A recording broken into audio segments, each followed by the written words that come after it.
Hi, this is Reverend Chuck Curry. I wanted to spend a bit of time talking with you about Just Peace principles and how those principles can be used in practical ways that can help change the world. One of the criticisms of Just Peace that we hear quite a bit is that it isn't a practical toolbox. But the reality is that Just Peace has changed the world in some pretty significant ways. Let me give you just a couple of examples. Very few of us ever thought that we would witness the day when Nelson Mandela would walk out of prison to become the president of a multiracial democracy. But that's just what happened after people used Just Peace tools all around the world, particularly in South Africa, to bring down the apartheid regime.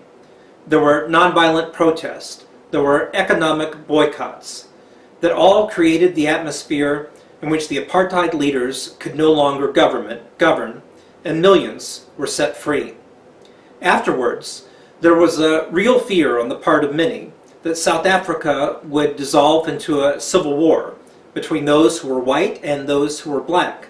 But that never materialized because the people of South Africa made a decision to instead seek reconciliation, another Just Peace principle. And that reconciliation has held. Today, 2 decades later, we continue to see democratically elected governments in South Africa. That's an example of how Just Peace can work. It is also worth noting that this year we celebrate the 25th anniversary of when the Berlin Wall fell down. It was not the armies of the Soviet Union or the United States that ended the Cold War that plagued our globe since the end of World War II. No. It was people just like you and me, who with their bare hands tore down the Berlin Wall in a great act of nonviolent resistance. And in that act, East and West were united, and a stable Europe emerged. Now, we recognize today there are new challenges in Europe, but for the last 25 years, a stability has been put in place that has led to no giant wars like World War II or World War I that cost the lives of so million. That's because Just Peace won out over the Cold War. Here in the United States, we have a great many challenges in front of us, from growing economic inequity to issues of racism that remain unresolved in our country, to the threat of climate change, which is not an American issue, obviously, but a global one, but one that certainly impacts our people. And there are plenty of opportunities for Just Peace practices to be put into place. We also remain at war in the United States. We are at war in Afghanistan, the longest war in our nation's history.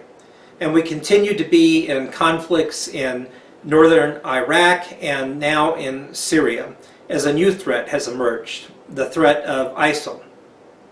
You might remember that when President Obama took office, it was with a promise to end the wars in Iraq and Afghanistan. And as promised, President Obama has brought combat troops home from Iraq and has begun a massive withdrawal of combat troops from Afghanistan. The president also issued a new order to try and limit the number of civilian deaths in both of those countries.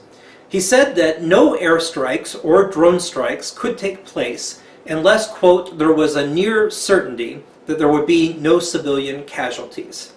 That significantly dropped the number of civilian casualties in both of those nations. It was not a perfect answer to the dilemma that the United States and the civilians that those countries have face, but it was an important step, and the president should be applauded for making it. Now we find ourselves in an entirely new situation with the rise of ISIL. And this situation has caused the president to decide to employ U.S. military force again in Syria and northern Iraq. But instead of using his original order to protect civilians, the president has rescinded that order.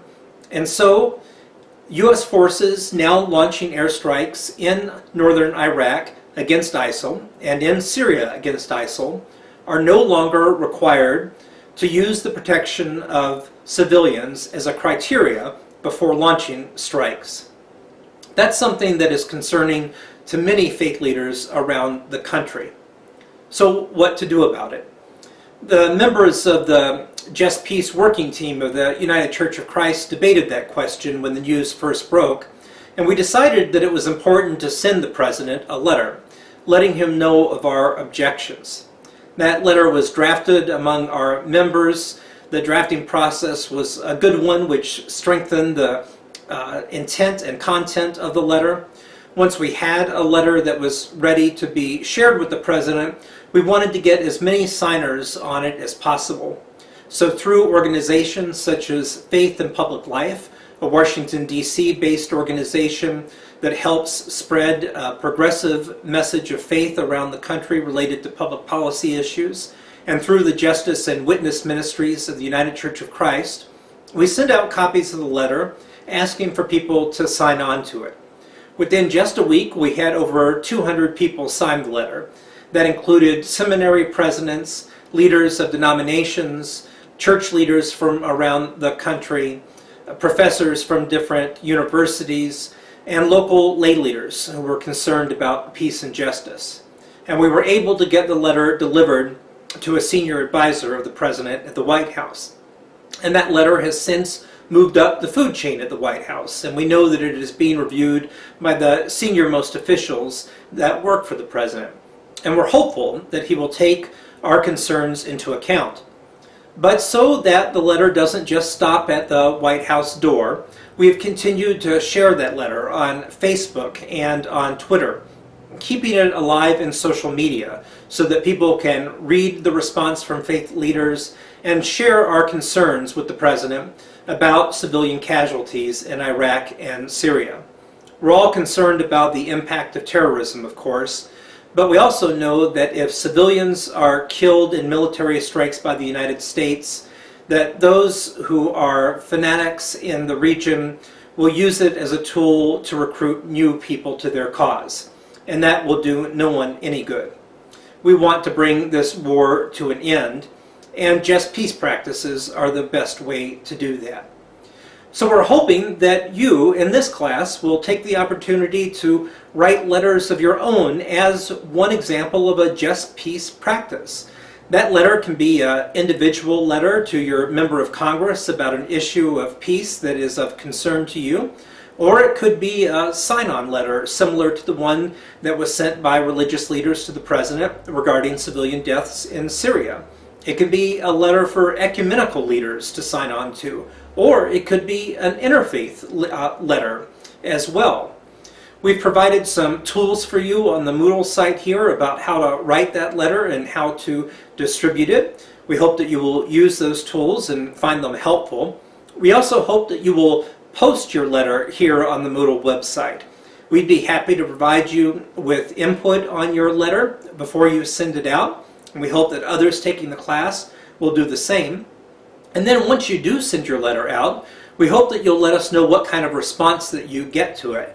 Not just from the people that you send it to, but also on social media, in the traditional media as well, because we recognize that sometimes politicians and policymakers respond best to letters and other requests when there is a sense of pressure on them from the media and in social media as well.